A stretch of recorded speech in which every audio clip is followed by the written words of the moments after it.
Reno, you have delved into the issue of the woke culture. How do you see the Christian world's reaction to it?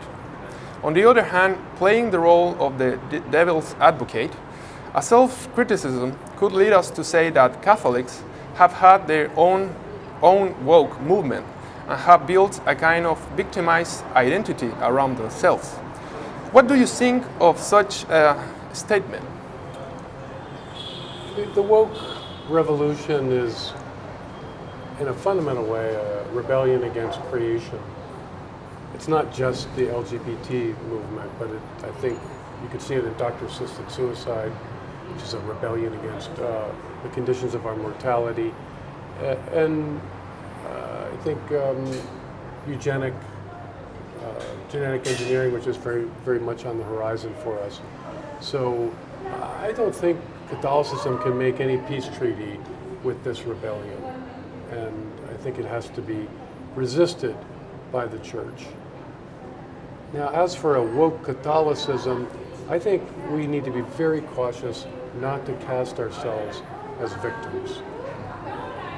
It is the case often that we're subject to injustices, unjust persecution, but I think we should take from the early church, the witness of the early church, that to suffer for the sake of Christ is not to be a victim, but rather to participate in his kingdom. Thank you. You have spoken of family love as that which can most strongly resist political polarization.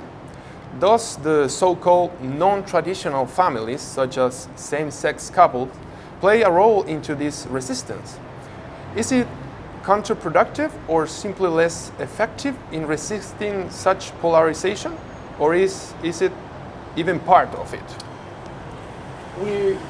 We're in a difficult situation. Same-sex couples are recognized in the United States. They have children. Clearly, the familial framework, however disordered, is a source of belonging for people, for the couple that's married, the woman and the woman, or the man and the man, whatever child they raise in their household. And so in that sense, they do participate in this resistance because they have an anchor of identity in a healthy institution, which is the family. But of course, same-sex couples and households contribute to the disillusion of the institution of the family to our society because they're a kind of visible witness that the male-female difference is not fundamental to our created condition and also fundamental to our fruitfulness in the human race and fundamental to the unity of the man and the woman in marriage. So it's a paradox, and I think in our work we need to walk a very difficult path, a razor's edge in a sense, which is to, it's not easy, it's going to be difficult in different situations, but I think we owe it to the future of our society to be very clear about the fact that marriage is only between a man and a woman, and that artificial means of producing children, which is often necessary, certainly for male homosexual couples. Artificial production of children is really a grave offense against the dignity of children. Thank you. In a similar vein, you argue that, open quote, our society would be better off promoting religious observance in general, even of traditions I deem misguided, close quote. Is there any limit to this logic that even misguided religions contribute to building a better society? Because we see that there are spiritualities that promote, for instance, an excessive attention of the person to himself, or other principles that can be harmful. Well, I would distinguish between religion and spirituality.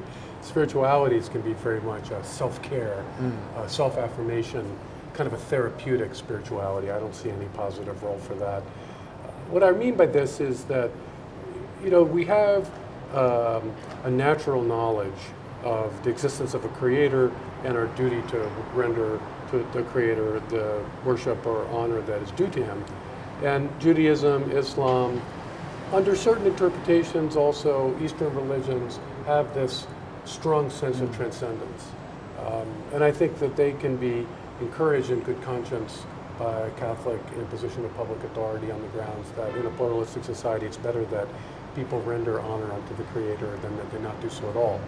But there are other forms of religion, pagan forms of religion, that I think could be very destructive.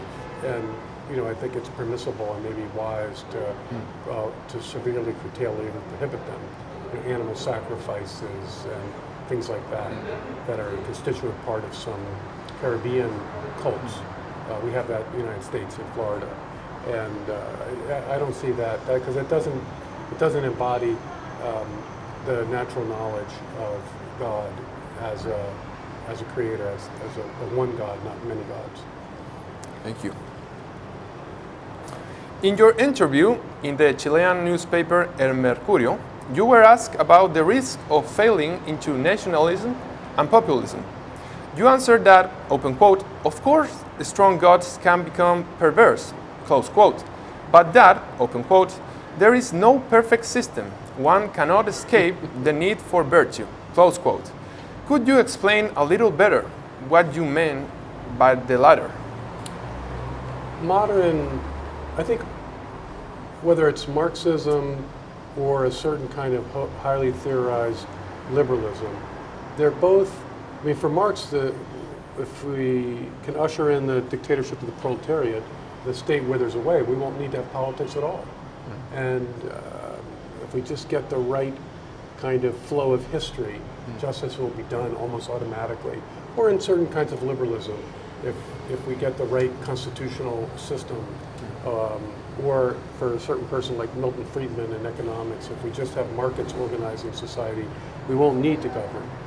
So I think it's a constant temptation in the modern era to escape the agony of political life. And that agony is that no matter how well designed the system is, it has to be administered by people who have the virtue of justice. And other virtues as well, like courage, for instance, which is very much in need in our current time. And so we should do our best. We should have, people can have opinions about what the best organization of a society is in our age. But no matter what organization we have, it has to be greased. The wheels have to be greased by virtue.